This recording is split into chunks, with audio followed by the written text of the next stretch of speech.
નમસ્કાર, આપ જોઈ રહ્યા છો લખત ન્યૂઝ અપડેટ ચેનલ। તમામ સમાચાર અને અપડેટ મેળવવા માટે ચેનલને સબસ્ક્રાઇબ કરો અને બેલ આઇકન પર ક્લિક કરો જેથી તમામ સમાચાર અને અપડેટ તમને મળી રહે। લખતર ગામની ઐતિહાસિક અને પૌરાણિક સ્કૂલો સામેથી કચરો નિયમિત ઉપાડી લેવા અને કચરો સળગાવવાનું બંધ કરવા વિદ્યાર્થીઓ અને વિદ્યાર્થિનીઓએ સરકારને અપીલ કરી।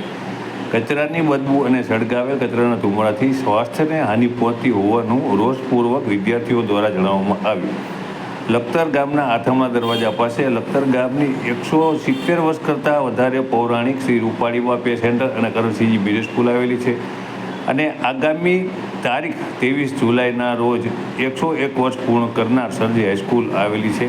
આ બંને સ્કૂલ સામે કચરો ફેંકવાના પોઈન્ટ આવેલા છે। આ બંને પોઈન્ટમાંથી નિયમિત કચરો ઉપાડવામાં આવતો નથી, આથી બંને ઐતિહાસિક સ્કૂલની ગરિમા જળવાતી નથી। સાથે અવારનવાર કચરો સળગાવવામાં આવતો હોય ધુમાડો બંને ઐતિહાસિક અને પૌરાણિક સ્કૂલમાં જાય છે, આથી બંને સ્કૂલના વિદ્યાર્થીઓ સાથે જુગતરામ દવે પે સેન્ટર શાળામાં અભ્યાસ કરવા જતી વિદ્યાર્થીનીઓએ પણ કચરો દેખાડી અને પોતાનો રસ વ્યક્ત કર્યો હતો અને સરકારશ્રીને પોતાના સ્વાસ્થ્ય સાથે ચેડા ન થાય તે માટે થઈ કચરો નિયમિત ઉપાડી લેવા અને કચરો સળગાવવાનું બંધ કરવા અપીલ કરવામાં આવતા લખતર તાલુકામાં લખતર ગ્રામ પંચાયતમાં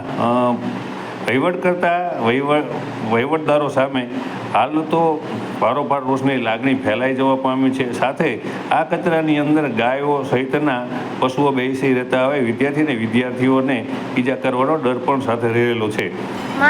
મારું નામ ઝાલા યશરાજ છે। હું રૂપાણીબા તથા શ્રી કરણસિંહજી પે સેન્ટર શાળા નંબરમાં ભણું છું। અમારી શાળાની બહાર બહુ કચરો છે, તેથી સરકારને વિનંતી છે કે કચરો સળગાવવાનું બંધ કરે। મારું નામ ઉત્તેલે સુનિલભાઈ રમેશભાઈ છે। હું સરજી હાઈસ્કૂલમાં અભ્યાસ કરું છું અને અહીંયા જે કચરો છે સરકારને વિનંતી છે કે તે જલ્દી લઈ લે અને અમારે ત્યાં દુર્ગંધ અને સળગાવે ત્યારે ધુમાડો આવે છે અને અમને શ્વાસમાં તકલીફ પડે છે। સરકારને એટલી વિનંતી કે આ રોજ કચરો ઉઠાવી લે।